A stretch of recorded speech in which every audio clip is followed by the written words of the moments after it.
Comenzamos el conversatorio con Amado y con Artemio. Vamos. Querido Amado, ahora sí formalmente, buen día. Querido Artemio, buen día, ¿cómo andan? Muy bien, acá estamos escuchando atentamente. Muy bien, ¿cómo va? Muy bien. Bueno, ¿qué tema destacamos? Arrancamos, ¿te parece, con el tema del tratamiento en la Cámara de Diputados del juicio político a la Corte? ¿Les parece bien? Perfecto. Genial. Bien, te escuchamos, Amado, vamos.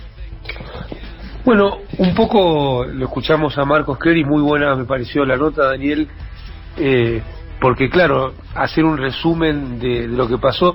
Vos fíjate que el tratamiento que se intentó dar de la noticia, tuvo que ver con los dichos fuertes, los escandaletes, pero me parece muy bueno poner la información en términos de lo que está pasando, ¿no? Y el audio que pusiste ahí también de Leopoldo Moró me parece muy importante. Lo que ha pasado en Argentina es una exacerbación de un tema que siempre trae Artemio, que la justicia siempre es de clase.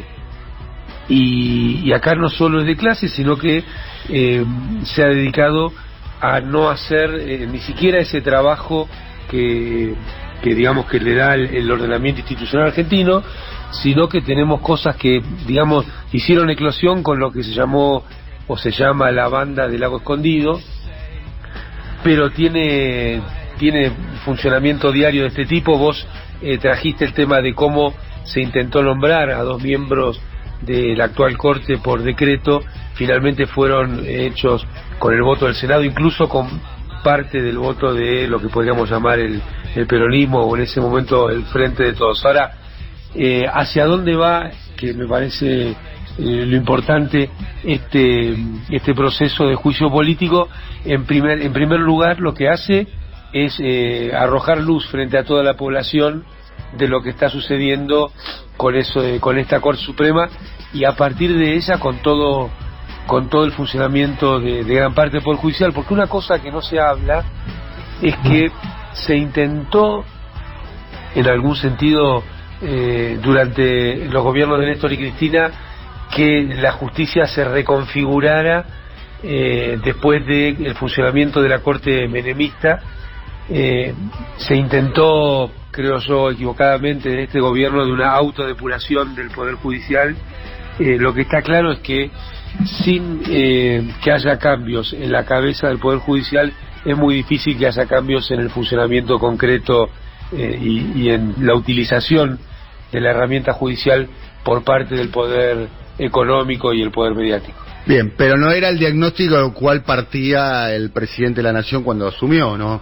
Por eso te decía que quizás cuando hizo campaña, ¿no? Porque equivocadamente se apostó a una supuesta autodepuración. Incluso el actual canciller habló de esto, lo dijo públicamente, no es algo que inferimos o nos imaginamos. Y te acordás que desde el principio se empezó con la caracterización de los presos políticos que todavía hay en la Argentina.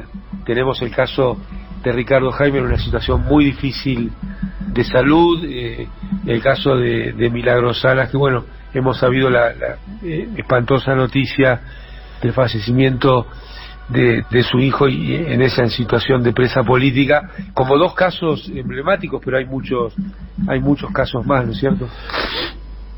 Artemio. Bueno, no, muy interesante. Estoy totalmente de acuerdo con lo que plantea Amado desde ya. Ahora, fíjate las consecuencias de haber llevado una política económica restrictiva en términos de ingresos populares, de condiciones de vida, cuál es el impacto parlamentario. Por eso yo siempre dijimos que con un proyecto de las características que se desplegó en Argentina a partir de la recuperación económica, con las características que tuvo el proyecto que encabezó el exministro Guzmán, el aparato judicial no hay manera de cambiarlo. Fíjate la relación parlamentaria cómo se deterioró en función de los resultados que obtuvimos en la última elección parlamentaria.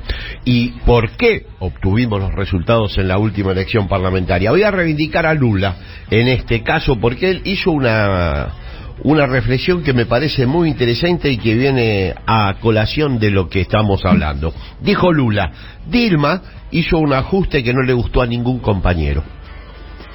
Ahora la compañera Dilma aprendió una lección. Su mercado no son los banqueros, es el pueblo trabajador.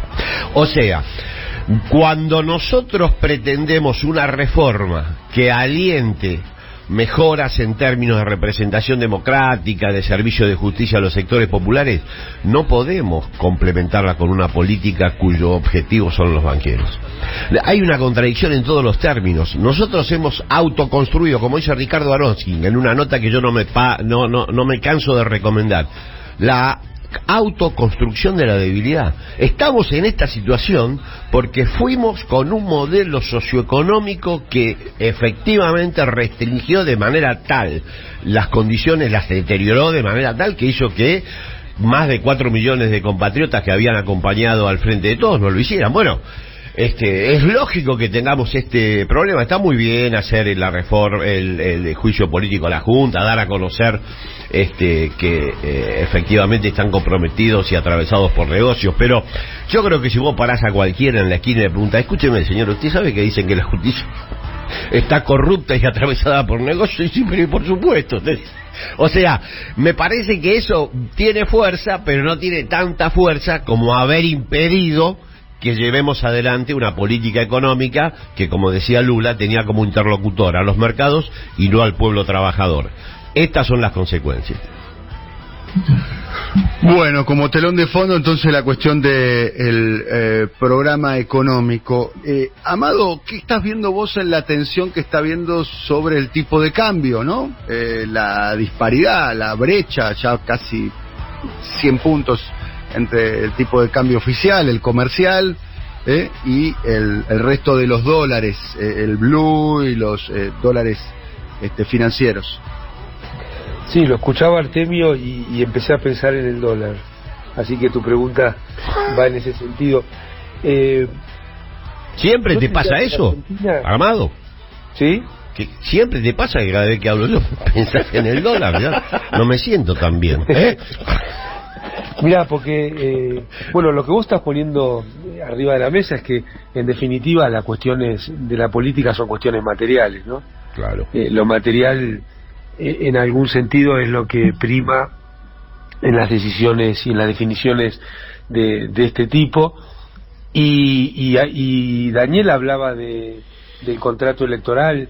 Un punto, sin duda, que estaba muy presente en el contrato electoral era la mejora de los ingresos. ¿Sabes por qué? Te digo una cosa, porque está bastante de moda ahora, dentro de los integrantes del Frente de Todos. Dice, no, lo que pasa es que no había contrato electoral. No había programa, pero el contrato electoral había. O sea, claro, una carencia de los dirigentes del Frente de Todos, pero la sociedad ese domingo, que votó la fórmula Fernández, tenía muy claro, pero muy claro, por qué votaban a Alberto Fernández y a Cristina. Por eso, mirá, Daniel, estaba Cristina. Pero bueno, pero la carencia de Cristina Fernández la carencia será de Alberto y de Cristina, que no escribieron el programa y que no lo hicieron público. Pero no era la sociedad. Todo el mundo sabía por qué votaba por la reivindicación de los 13 años que vivieron con Néstor y Cristina, fundamentalmente, y eso era un programa.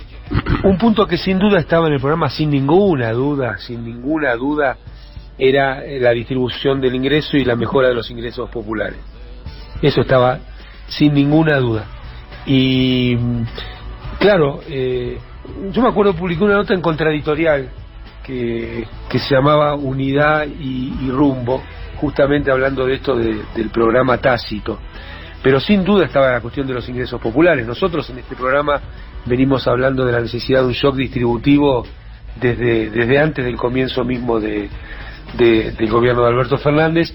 Bueno, no fue una política abrazada por el gobierno. En particular se hizo explícito que no iban por ese lado, en boca del ministro Guzmán y sobre todo también en boca del ministro Culfas, que de alguna forma participó con nosotros de una discusión pública sobre este tema.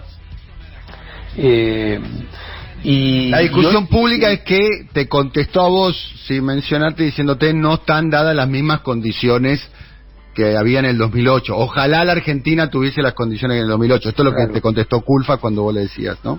Sí, mirá, el 2008, que viene a cuento del tema de los dólares hoy, también hubo una sequía muy muy fuerte que deterioraba la percepción de dólares, entre otras cosas que fueron las que contestamos en ese momento, ¿no?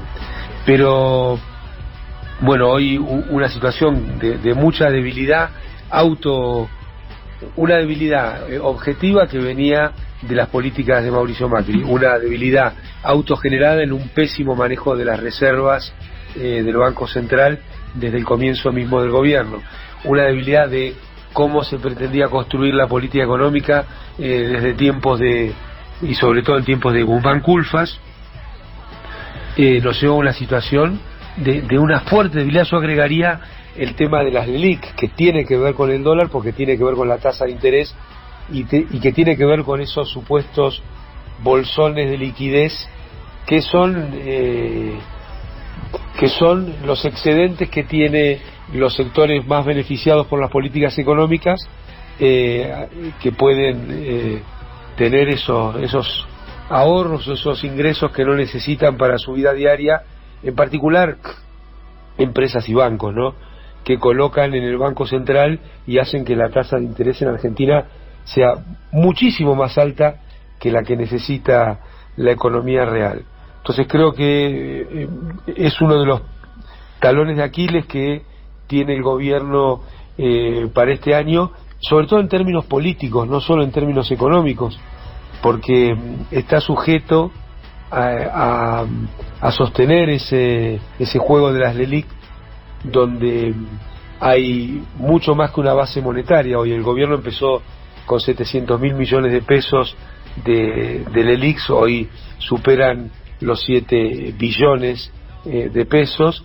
Creo que es indispensable una política para desarmar esa verdadera bomba de tiempo. También lo venimos diciendo hace rato en este programa, pero entonces ahí justamente creo que todos estos hechos confluyen para que haya que prestar mucha atención a la necesidad de fortalecer reservas, porque en definitiva los grados de libertad de la política económica de un gobierno de la República Argentina vienen dados por la posibilidad de tener reservas en el Banco Central para sostener el tipo de cambio, que ya de por sí está ¿Qué es el punto más flojo de la argumentación de los que aprobaron y acompañaron el acuerdo con el fondo, ¿no? Dijeron, bueno, la Argentina se quedó sin dólares, no tenemos herramienta de negociación. Bueno, la Argentina tuvo en el último tramo del gobierno de Macri, en el año 20, en el año 21, y corregime, creo que hasta el año 22 inclusive, tuvo un superávit comercial inédito, de los mejores de los últimos años, o sea, sí, casi 35.000 palos. Durante los primeros años de este gobierno. Claro, o sea, corregime. Por eso hablé de un mal manejo de las reservas. Por esto es importante, corregime si me equivoco. Una de las cuestiones, si se quiere, más estructurales, corregime, Amado, te pido por favor, o explicarlo mejor para ser más preciso, es lo que se llama los términos de intercambio, ¿no? Que, por lo que me explicaron a mí, es la diferencia que hay entre lo que vende la Argentina y lo que compra la Argentina. Y generalmente los términos de intercambio, cuando son desfavorables, la Argentina tiene crisis, que se traduce en el famoso falta de dólares, que la Argentina producen una conmoción, pero en el resto de los países de América Latina esas crisis se traducen generalmente con devaluación. Los términos de intercambio de Argentina, en el último tramo del gobierno de Macri y durante los primeros años del gobierno de Alberto Fernández, incluso en términos con la pandemia y después con la guerra, fueron favorables para la Argentina. Totalmente. Pero, a ver, la guerra, hasta el propio Alberto Fernández lo dice, la guerra hizo subir el precio de la energía, y cuando sube el precio de la energía, sube el precio de las materias primas, inmediatamente. Son dos cuestiones. Imagínate, por ejemplo, el gas, los precios del gas. ¿No es cierto? Que ahí uno diría, ¿cómo es posible que nos hemos demorado tanto con la cuestión de los gasoductos para utilizar ese bien natural que su precio se ha disparado a partir de la guerra, ¿no? Por ejemplo. Pero yo creo que es correcto lo que decís. Lo que agregaría es que una devaluación en la Argentina solo empeora la situación de los ingresos populares y no tiene ningún efecto positivo sobre una mejora en la balanza comercial, que ya de por sí era bueno, y además que el problema del dólar en Argentina no es solamente comercial, o no es esencialmente comercial, sino que tiene que ver con cuestiones especulativas y con cuestiones de ataque al peso, ¿no? a nuestra propia moneda, y con cuestiones de sostener muy alta la tasa de interés para beneficio del sistema financiero. Por eso me parece que hay que hacer algo con el tema de las LELIQs urgente, y lo que hay que tener también son políticas de control de precios internos de la República Argentina, porque si no, no hay posibilidad de resolver en forma sostenida y sustentable estos ataques especulativos que va a haber, sin duda, creo yo, durante este año. Bien, a propósito de este tema, hay una nota que quiero compartir con ustedes, que me parece una nota extraordinaria, en el amplio sentido de la palabra. Está muy bien escrita, tiene muy buena fuente, fue publicada por el diario La Nación el domingo pasado. Ayer hice referencia a esta nota con Rulo, y hoy quiero volver a hacer referencia a esta nota porque me parece esencial. La nota está firmada por el periodista Pablo Fernández Blanco, que es un periodista de La Nación, que tiene muy buenas fuentes. La Nación, por lo que se dice, yo no tengo los papeles, pero por lo que se dice, parte de la composición nacional y del Grupo de La Nación pertenecería al expresidente Macri. Lo que sí está claro que acompaña en términos editoriales la línea de la línea dura dentro de Juntos por el Cambio, la línea del macrismo dentro de Juntos por el Cambio. Entonces uno puede interpretar, lee La Nación, lee lo que se dice, lo que piensa Macri. Y en particular en la nota, por lo que uno puede traducir, está claramente que hubo una conversación o con Macri, probablemente, es altamente probable, y también con los economistas que acompañan a Macri, Guido Sanleris o Hernán Lacunza. La nota, fíjense el título nada más, el título, y después voy a leer dos párrafos que tienen que ver con lo que vos decías, con el tic-tac, tic-tac, tic-tac, tic-tac que está sonando, que es la deuda en pesos,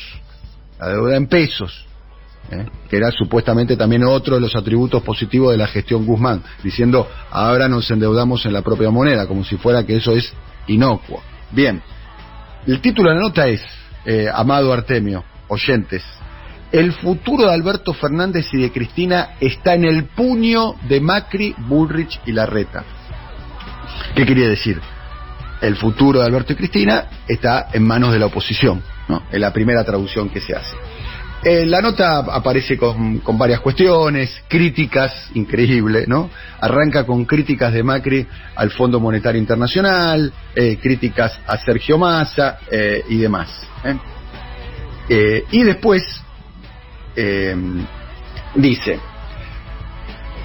habla sobre las discusiones internas en Juntos por el Cambio. Dice, hay más antagonismos sorprendentes, escribe el periodista de La Nación. El propio Macri advierte cada vez que puede sobre el carácter combustible de la gran deuda en pesos que contrajo la fórmula Fernández-Kirchner. Es un movimiento en dos niveles. Por un lado, el expresidente se defiende de las críticas que le hacen al otro lado de la grieta por el crédito con el fondo, pero también tiene una preocupación práctica. Esto, La Nación, Macri. La bomba le explotará al que sigue, escribe el periodista. Un lugar que aspira a ser ocupado por la oposición política, de manera que el próximo presidente deberá dedicarle una enorme energía a manejar el timón alocado de una crisis financiera antes que a dirigir reformas estructurales capaces de salir del estancamiento. O sea, está queriendo decir, traduzco, por lo menos lo que entendí, es el próximo gobierno va a tener que resolver esta crisis financiera y no llevar adelante todas las reformas que quiere llevar adelante el macrismo, ¿no? Reforma laboral, fiscal, previsional, y además que dicen que la van a hacer en las primeras, no dijeron los primeros 100 días, lo van a hacer en las primeras 100 horas, lo dijo la paloma de Horacio Rodríguez Larreta. En la inquietud, vuelvo a la nota, de los dirigentes de Juntos por el Cambio, por el futuro, comenzó a germinar la raíz de una planta venenosa para Alberto Fernández y Cristina que crecerá con la carrera electoral. Comenzó a germinar una raíz de una planta venenosa para Alberto y Cristina. Economía está convencido de que el lunes pasado hubo una corrida, bueno, habla de las cuestiones del lunes pasado. Después dicen, los dirigentes de Juntos por el Cambio creen que la actual deuda en pesos es insostenible. La dificultad es que en el reverso de esa fragilidad está el depositante argentino. Esa es la duda. Y escuchen bien esto, Amado, Artemio. Si se transparenta con vehemencia la situación, podrían alentar una corrida que juegue en contra de los intereses del Frente de Todos. ¿Se entiende? Pero el silencio los vuelve a colocar en la incómoda posición del 2015, cuando el silencio sobre el estado del Estado luego se les volvió en contra. Supuestamente parte del error del macrismo fue no haber hecho, fueron gradualistas, supuestamente. Bien. Y acá da un dato, Amado. En el año 23 vencen 16.7 billones de pesos, 10.2% del PBI. Casi todo está concentrado entre enero y septiembre, es decir, un mes antes de las elecciones. Las elecciones van a ser las PASO en agosto y en septiembre y en octubre las elecciones. El mes más alarmante es julio, 30 días antes de las primarias. Hay que atender a 3.8 billones de pesos. Esta cuenta implica pagar el equivalente a más de 2 bases monetarias. ¿La base monetaria qué es, Amado? La base monetaria es billetes y monedas en poder del público, más depósitos de los bancos en el Banco Central. Pero ahí tenés justamente un tema del cual nosotros venimos hablando hace 3 años, Daniel. Para nosotros no es un tema nuevo ni que nos sorprenda la necesidad de desarmar esta verdadera bomba de tiempo, que justamente es lo que yo planteaba al comienzo de este conversatorio, ¿no? Y me parece que... No, lo traigo al presente porque desde otro lado también, hoy evidentemente con otra mirada, están observando lo mismo que vos, Amado. Bueno, es que me parece que es un hecho que no se puede ocultar. Está arriba de la mesa, está en las necesidades de las tareas del Ministerio de Economía en estos tiempos, ¿no? Creo que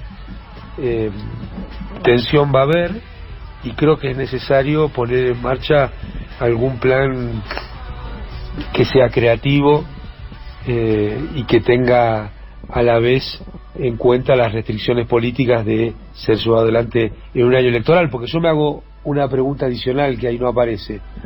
Una vez que el gobierno cumpla con esas obligaciones durante este año, ¿a dónde van a ir a parar esos fondos, otra vez, esos bolsones de liquidez excedentes? Bien. No van a ir a parar al consumo popular, no van a los salarios. Acá hay otra cuestión.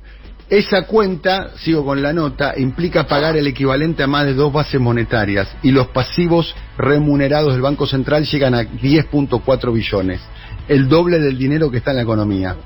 Y acá lo dice, lo que vos decís, porque lo que vos decís es si puede ir al dólar. La nota dice, hay una presión cada vez más fuerte por hablar. Macri en persona busca que se sincere el problema. Para Macri el sinceramiento del problema sería provocar una crisis financiera y con las consecuencias. Claramente. Bueno, acá lo está anunciando. Con un tipo de cambio, porque acá volvemos a un tema que tocamos al principio del conversatorio. La cuestión del dólar no tiene que ver con la balanza comercial de Argentina o con los términos de intercambio. Tiene que ver con la especulación y la tasa de interés. Entonces, lo que se está haciendo es dándole combustible a una bomba de tiempo que no te puede tener ningún efecto positivo para la economía argentina y simplemente empeorar aún más la distribución del ingreso. Vamos a hacer un punto, vamos a hablar ahora con nuestro querido compañero y amigo, el profe Vinieski. Profe querido, muy buenos días, te saludo nuevamente. ¿Qué tenemos para más adelante, profe? Bueno, como le va a todos, los saludamos de nuevo. Vamos a seguir con una especie de línea en la que vamos a ir contando la historia del coloniaje en la Argentina. Ayer contamos que había un frigorífico Lisandro de la Torre que era estatal y lo privatizaron. Hoy vamos a contar lo que fue la flota mercante, un país que exporta e importa y no tiene flota propia y llegó a tener una de las más importantes del mundo. Y acá estamos con Artemio. ¿Cómo anda, Artemio? Muy bien, escuchando atentamente las reflexiones. Muy economicistas se han puesto los muchachos, Sí. Porque tienen un problema más grave los opositores. Están perdiendo provincia de Buenos Aires de manera franca. Eso hay que decirlo. No haga El ilusionar a la gobernador- gente. el gobernador- A ver. no, yo no ilusiono nada. Todas las encuestas que han aparecido muestran que la supremacía del Frente de Todos y del gobernador Kicillof por sobre los dos candidatos. Sí. Tanto Santilli cuanto Ritondo, es muy evidente. Kicillof va a estar por arriba de los 40 puntos, sin duda, y es muy difícil que perforen el 30% de provincia de Buenos Aires, la fuerza opositora. Es más, si el candidato fuera Santilli, dos cosas pasan. Primero, la elección se corre el 6 de enero, porque sería un regalo de Reyes para el oficial. Y después el segundo es Esper, que no cede, está en 15 puntos, 16, con lo cual tienen un problema severo en el distrito que aporta el 38% de los votos a nivel nacional, y para el Frente de Todos es casi el 50%. O sea, más allá de los problemas económicos, más allá de las intenciones de Macri, que ha demostrado que su visión estratégica para con la cuestión económica no es tan buena, tienen un problema político severo, no tienen candidatos en el principal distrito, lo están perdiendo francamente, y eso creo que les complica seriamente la cuestión interna, que tampoco la están resolviendo, porque no hay un candidato predominante dentro de Juntos, más allá de que cada uno se ha bajado manes, que era una de las garantías de funcionamiento del interior provincial, o por lo menos ha dicho de que si él no es Artemio, estuvimos viendo las encuestas, Sí. la de proyección, la de Aresco, también Todas. la de analogías, Sí, bueno, sí. Otras más.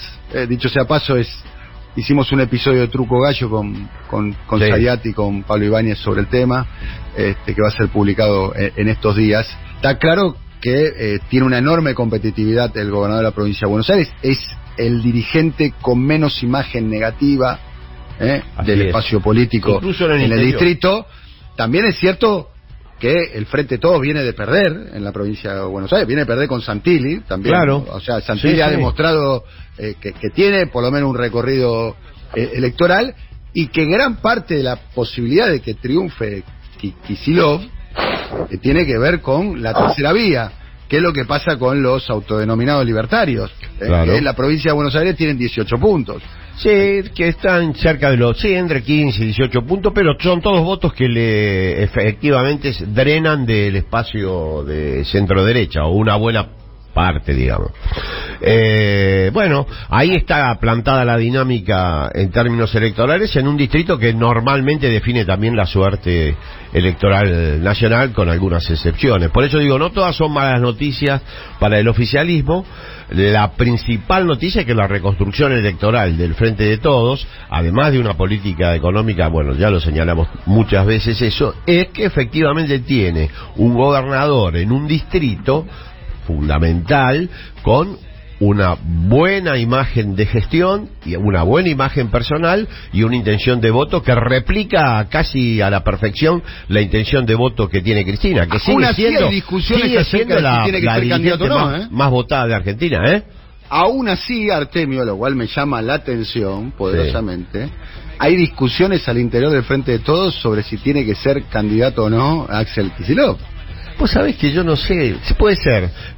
No sé si no tiene ninguna razonabilidad esa discusión. Por eso me llama la atención, porque es como que discutan si va Kicillof o voy yo. O sea, es medio raro eso, Bueno, nosotros sacamos a Mario Secco, a Sí. Ferraresi, a Baradel, a muchos de ellos salieron públicamente a acompañar la candidatura de Kicillof en la provincia de Buenos Aires. Sí. Pero bueno, es definitivamente el candidato más Da la competitivo que sensación, tiene el Daniel, espacio, ¿no? de que no habría nadie capaz de competirle en términos de popularidad. Es casi una discusión que se ha vuelto abstracta. ¿Está porque- medido Insaurralde? No tengo ninguna medición, pero vos querías medirlo.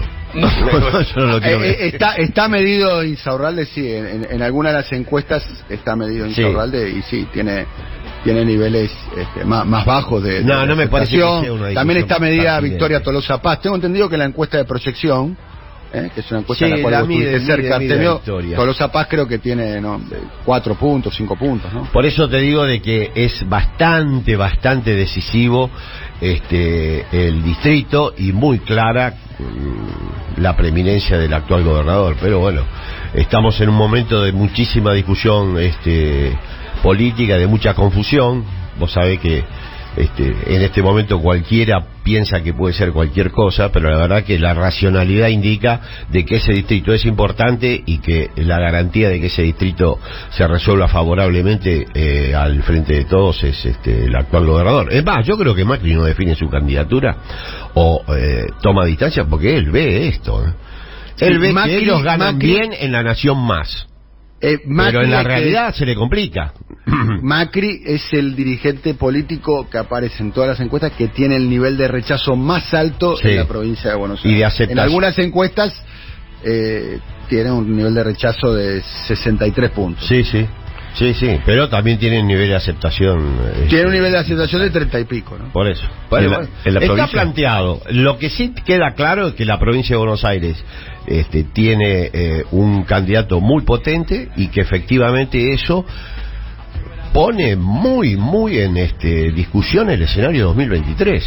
Porque vos imaginate, profe Daniel Amado, si con esta política económica que todavía Sergio Massa no ha desplegado la ventana de oportunidad que él dice tener entre febrero y agosto para impactar sobre los niveles de ingreso de las familias, si con esta política económica estamos en esta situación en provincia de Buenos Aires, es que la oposición tiene problemas severos, además de la aparición de la ultraderecha más consolidada que en la elección de medio mandato. Ya en la elección de medio mandato demostró un sector importante de la sociedad argentina que no los quiere votar, y eso parece ser que no ha cambiado.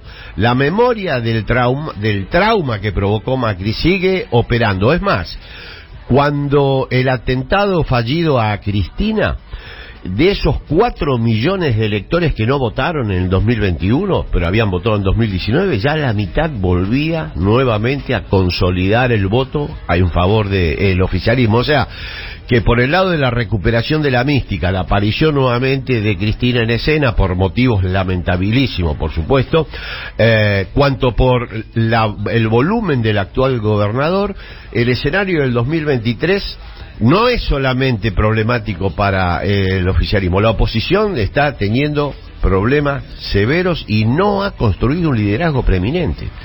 No lo ha logrado hacer. El lunes martes, Daniel leyó una encuesta en la que Patricia Bullrich estaba por encima de Horacio Rodríguez Larreta. ¿Eso se confirma en otras encuestas? Porque pareciera ser que Patricia Bullrich, a tomar una posición definida, pero por supuesto está bastante lejos de poder darle competitividad a la fuerza, tiene por lo menos una presencia que era insospechada antes de su raíz de posición ideológica dura. Pero bueno, no, ahí lo que marca es que lo de Larreta es muy flojito. O sea, no está funcionando eso. Se fue de un liderazgo consolidado, con el despliegue que ha hecho, con el manejo que ha hecho en términos de pauta publicitaria, gobernando esta ciudad que la gobernó de la Rúa, y no puede consolidarse como líder. Efectivamente tiene un problema. No fue un mal jefe de gobierno de la Rúa, Sí, comparado con lo que vino. No fue un mal jefe de gobierno de la Rúa. Bueno, sí, el problema... Bueno, como presidente fue una calamidad. El problema es que creyó que lo que hizo en la ciudad lo iba a hacer a nivel nacional y mira cómo llegamos. Me parece que fue el último jefe de gobierno que puso en marcha una línea de subte, que es la línea H solucionó el tema de la inundación en La Boca, fue el hombre que encaró la obra del entubamiento del Maldonado, que terminaron con el famoso no se inunda más de Macri. Sí. En el poco tiempo que fue jefe de gobierno, comparado con lo que vino y con la situación fiscal que tenía, la situación económica que tenía, que le tocó en los 90, de la Rúa no fue un mal jefe de gobierno. En mi opinión, comparado con lo que vino. Bueno, eso le sirvió de plataforma para precipitarse a ser el peor presidente de la historia de la democracia en Argentina. Es cierto eso. Tuvo un distrito relativamente ordenado. Pero bueno, Larreta no parece seguir esa circunstancia, porque el liderazgo de la Rúa se consolidó y el de Larreta No. Por lo tanto, bueno, vamos a ver. Lo importante es que en el principal distrito de la Argentina, Juntos está en una situación crítica. No tiene candidatos, el nivel de conocimiento de Santilli es bajo y el gobernador no cede. Si a esto le agregaríamos alguna modificación en la política económica en términos de ingresos, bueno, yo creo que esa elección la tiene muy complicada y son casi 4 de cada 10 votos que surgen de ahí y para el frente de todos 5 por el tipo de clivaje electoral. Vamos a ver, no hay muchos casos en que vos ganes la nación perdiendo la provincia de Buenos Aires. Hay algunos, pero son muy excepcionales. No hay no hay ningún caso. El único caso de la Rúa. El único caso es de la Rúa, que le ganó Rucao, pero Rucao fue con 2 boletas. Sí. Por eso, con la boleta, un signo político distinto. Por eso, fue con la boleta de Dualde y con la boleta de Domingo Cavallo. Fue en el año 99, ¿no? Y si no es Cristina, ¿quién es, Artemio, para el frente de todo? No, a nivel nacional, sí. Alguien que traduzca de la mejor manera la potencia electoral de Cristina. Porque es absolutamente necesario. Después de esta experiencia quedó claro de que es absolutamente necesario unificar representación electoral con liderazgo. Si no, esto es un caos. La última pregunta como para ir terminando, querido Amado. ¿Te vemos la semana que viene? ¿Te vemos de cuerpo presente o no, Amado? Sí, claro. Chao, ¿volvés a territorio nacional? Sí. Está muy bien. Vamos a Ezeiza. Vamos a Ezeiza a recibir a Amado. Sí. Bueno, la última pregunta como para terminar un poco. Esta semana hicimos un juego, le preguntamos a nuestros oyentes y dijimos nosotros, del corazón, ¿quién te gustaría que sea candidato a presidente? Yo dije, por ejemplo, me gustaría Coqui Capitanich, me gustaría Gildo Infran, me gustaría Mayra Mendoza, por ejemplo. Por ejemplo, me gusta una mujer joven, jean, zapatillas Converse, recorriendo el país, me parece una novedad disruptiva. Bien. A vos, Amado, que te veo haciendo señas con los dedos ahí. A mí Cristina. Bueno, Cristina dijo que no. Cristina, no vale Cristina. No, Cristina dijo que no. A mí también, Cristina. Bueno, me cuesta mucho pensar por fuera de ella. Aparte, yo creo que es muy difícil pensar candidaturas con Cristina proscripta, ¿no? Creo que hoy hay que poner mucho esfuerzo en revertir esta situación. Me parece que es un ejercicio bastante complejo. Quizás yo sea un utópico, pero yo creo que es posible revertir esta situación. ¿Sí? ¿Cómo? Y Cristina no está proscripta en términos formales, está proscripta en términos mediáticos y de presión sobre la opinión pública. Entonces nosotros creo que tendríamos que ser capaces de generar una presión en el sentido contrario. Bien, o sea, estás intentando que Cristina revierta su decisión, eso sería.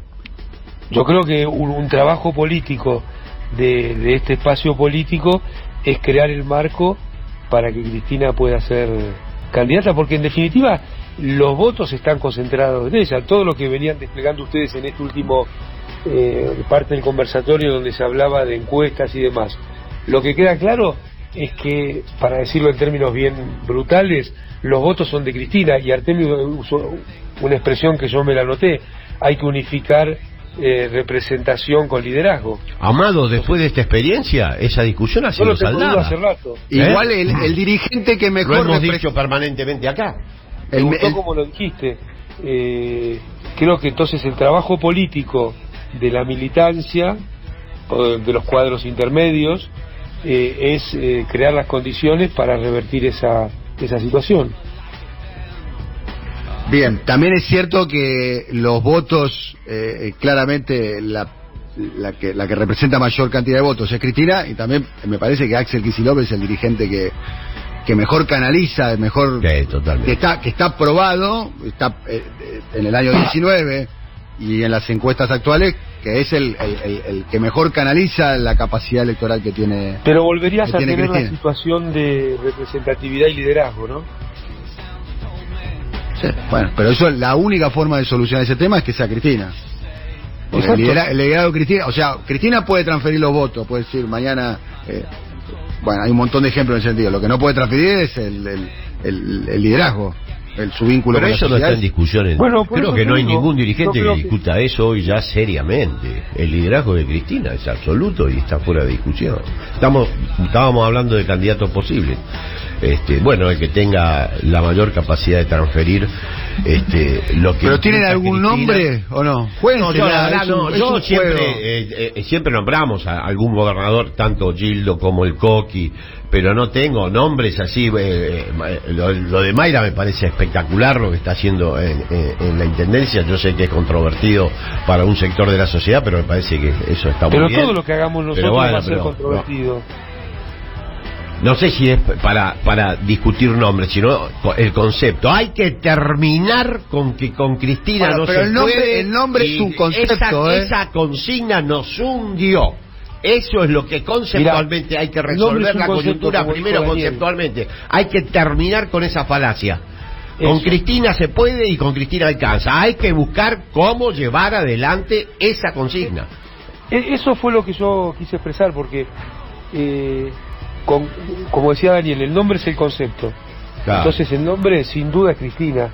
Y vos traías esto con Chicos, Cristina, pero discúlpeme que les pinche el globo. Cristina dijo que no iba a ser candidata, lo dijo taxativamente. Mi nombre no va a estar en la boleta. Y 4 o 5 semanas después lo volvió a repetir. Sí.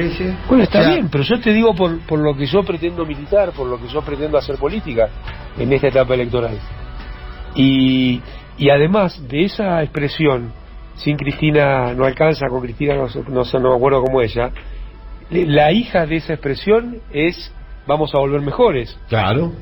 Entonces yo creo que hay que revertir esta situación, hay que volver punto, porque como dijo, no sé si Daniel o Artemio hace un rato, el contrato electoral era el recuerdo de los 12 años. Para mí esa fue la clave de la elección de 2019 y no que se incorporó a Zabaleta. Bueno, muchachos, gracias por todo. Espero verlos prontamente. ¿Vos te vas de vacaciones, Artemio, no? Sí, me voy unos días ahora a la Pero me imagino que podrás entrar a Punta Mogotes, ¿Te vas a Punta Mogotes? ¿Vas a bajar a la playa? ¿Vas con el baldecito a la playa? ¿Vas con el equipo de mate? La palita, el rastrillito. ¿Se usa eso todavía, Daniel? No, por supuesto que sí. El tejo. Porque ayer dije la mar en coche y lo tuve que explicar. La mar en coche es un poco antiguo. ¿Alquila carpa? No, porque tengo un departamento que está prácticamente sobre el mar. Bueno, sobre el mar, prácticamente sobre el mar. Muy bien. Baja ahí directamente. Voy y vengo. Voy y vengo, ¿no? Hacés el carrilero. Exactamente, en las playas del sur. Yo te digo una cosa, Amado en esto sabe mucho más que yo y bueno. La zona sur de Mar del Plata, en términos turísticos, decir que tenemos las administraciones que tenemos, ahora de Montenegro, que cortan cualquier pensamiento estratégico para la ciudad, en la Juan B. Justo siendo generosos en la avenida Juan.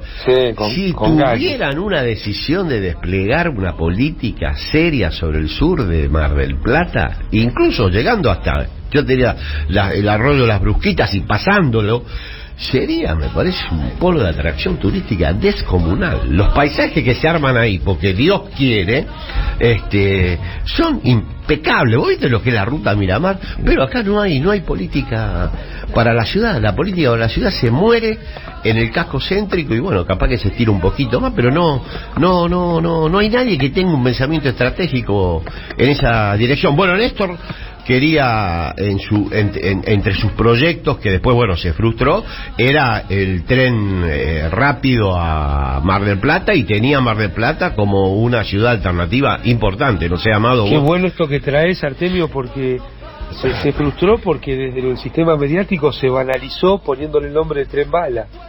Sí, claro, sí, ¿te acordás? Tren Bala. Sí. Ni bien asumió Cristina la tiró esa. Sí, pero tenía además en mente como un proyecto estratégico, tanto para el país como para la ciudad también. Bueno, entre otras cosas que vio. Pero bueno, es así bueno. Estamos. Bueno, disfrutá de tus vacaciones, sí. ¿Daniel? Sí, querido amigo. ¿puedo tirar una mini propuesta? Dale. Pero Mini, no, tirá la propuesta que quieras, este es tu No, programa. en base al audio que pasaste de López Obrador, Sí, porque ahí apareció muy claro el tema de los bloqueos, ¿no? Sí. Muy bien escrito y demás. Y le quería proponer al profe, A ver. porque el bloqueo económico en realidad era un instrumento de guerra y solamente se puso en marcha en tiempos de no guerra a partir de la Carta del Consejo de las Naciones, que surgió después de la Primera Guerra Mundial, la Gran Guerra, como dicen los europeos, después del Tratado de Versalles. Entonces, poner, digamos, en debate, en discusión, esta supuesta herramienta que son los bloqueos en tiempos de paz. además dejar una población sin alimentos y sin medicina, ¿no es una violación a los derechos humanos? Bueno, es la incorporación de un mecanismo de guerra en tiempos de paz. Con la excusa que los querés defender. Los bloqueo porque los cuido. Entonces me parece que es bueno bucear la historia de esto, porque hoy Está bueno, Amado. está súper, digamos, naturalizado algo que es una cosa horrorosa y que bueno, se naturalizó a partir de el triunfo de los aliados en la Segunda Guerra Mundial, ¿no? Acá un oyente del programa que se llama Juan Pablo Schiavi, que me manda un mensaje. Un saludo a Juanpi. Me dice que su candidato a presidente es Amado Vudú. Bueno, ese sí está proscripto. Bueno. No, bueno, pero está en las mismas... Bueno, las condiciones de proscripción, eso es una situación insostenible. Dame una urna, ¿no? Pero es insostenible, o sea que la principal referente esté a punto ya de ser proscripta, que Amado o muchos dirigentes tienen esa condición en medio de un proceso que se dice democrático. La verdad que yo nunca lo vi. Pero no se puede modificar la estructura de la justicia con un proyecto de ajuste. Lo demostró Alfonsín, que hizo el juicio a la Junta, después firmó obediencia debida y punto final cuando claudicó en términos económicos. Lo demostramos lamentablemente en este periodo donde tuvimos una política de ajuste y mirá en qué situación parlamentaria nos dejó, en la orfandad absoluta. Aparte Artemio siempre llega de la mano del fondo o concomitante con el fondo de mínima, ¿no? Exactamente, por eso bueno, ese es otro capítulo, pero bien. Es una utopía. Ajustemos y hagamos que la justicia sea transparente, no sé todo. Eso no va a pasar. Te lo firmo, no va a pasar.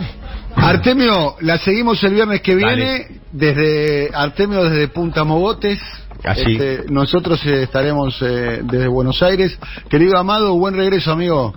Dale, nos vemos. Abrazo, Artemio. A veces, abrazo, profe. Abrazo, Amado. Buen regreso. Saludos a los chicos. Saludos a Mónica. Trae chapulines, Amado. Trae chapulines, trae hormigas. No, hormigas no traiga, por favor. Yo te vi comerte una hormiga, profesor.